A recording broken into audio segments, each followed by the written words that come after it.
Yung ginawa ni General Torre na dalhin ito sa sa Araneta, maging show na lang siya, ha?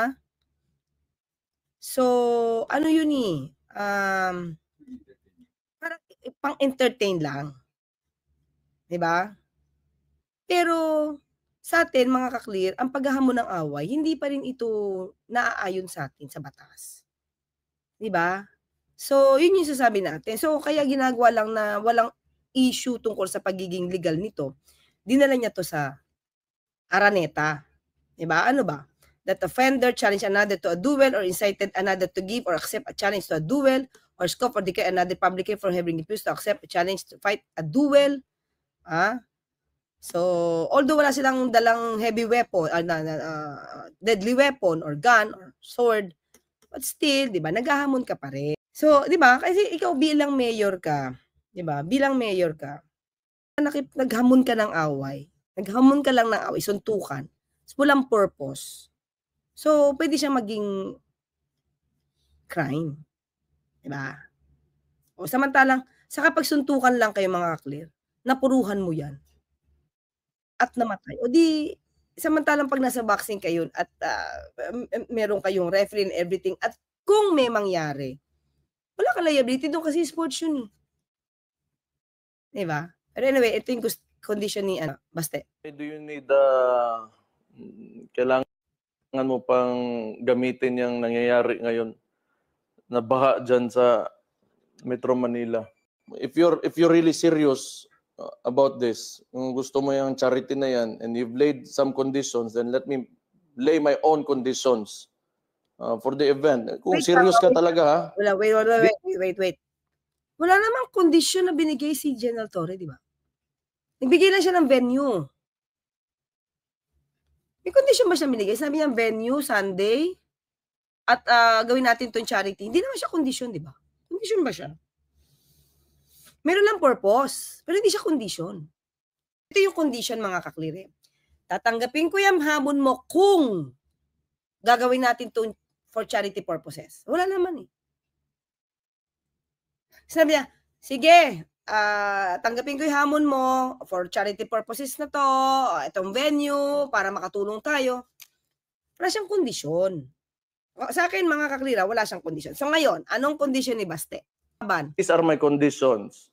Pakiusapan mo yung amo mo na presidente and let it come out of his mouth that all elected officials should undergo a hair follicle drug test. Bakit? Kasama ba si dating Pangulo? Lahat ba ng opisyal kasama sa paglalaban nyo? Hindi ba dapat kayong dalawa lang ni General Torre mag-drug test?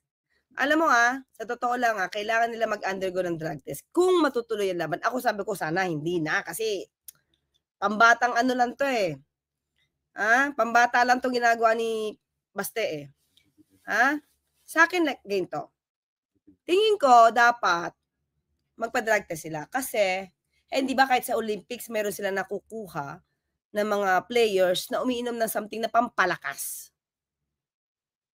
Paano kung si General Torre clean, tapos may gumamit ng iba para lumakas, para hindi matalo. So, dapat merong ganun. Diba? Para kung matutuloy yan, dapat clean ang laban. Diba? Pero sa akin, sana hindi na. Okay? Sana hindi na. So, ano ang purpose mo na magpa-hair follicle test ang lahat ng elected officials? Ang layo, diba? Ang layo ng kondisyon nito. Kondisyong hindi gagawin. Kondisyong never gawin. Diba? Kondisyong parang imposible.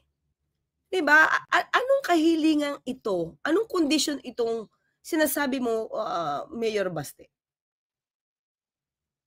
Wala sa hulog eh. Diba? Lutang ang dating. Hindi naman yung mga elected officials ang kalaban mo. Paano kung ang kondisyong ibigay sa'yo, okay, sige. Di ba, wala lahat yan magpa-hair follicle test. Pero lahat ng bank accounts nyo, labas nyo. Halayo na, di ba? Lumayo. Lahat ng ari-arian nyo, lahat ng bank accounts nyo, o mag-waiver kayo. Pati SALN. Labas nyo, pati yung ginasa sa confidential funds. Labas nyo. O, paano? Ito, sabihin mo sa ate mo, ituloy ang impeachment trial, wag nang ipaano. Wag nang ipa-decision sa Supreme Court. Dapat mag-testify na siya. O, paano kung ganun? Diba? Mas meron silang mga obligasyon dapat gawin dahil may mga resibo na nagpapakita na nawala yung perang confidential funds.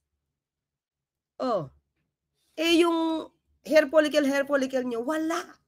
Lahat peke. AI generated na pulveron video, peke. Jonathan Morales Pidea Leaks, peke. Police report sa Beverly Hills Police Department, peke. Kaya yan ang inuurot nyo kasi lahat ng dokumento nyo, peke. Pero yung mga Mary Grace Piatos, sila, Chippy, sila Takoyaki ba yun? Lahat yun, inamin na ng kapatid mo na meron silang mga alias at mga hindi existing na tao yun nasa resibo. Ayun, may resibo yun. Paano kung yun na unahin at gawing kondisyon? Di ba? Papalagan ko yung charity mo na yan. Wala problema. If it will answer the issues nitong bansa natin. Ay, ang daming issue. Confidential funds. Hidden wealth ng mga Duterte. EJ case. Meron pang missing sa Bungero. Ang dami pang issues na dapat nyo ring sagutin. Paano?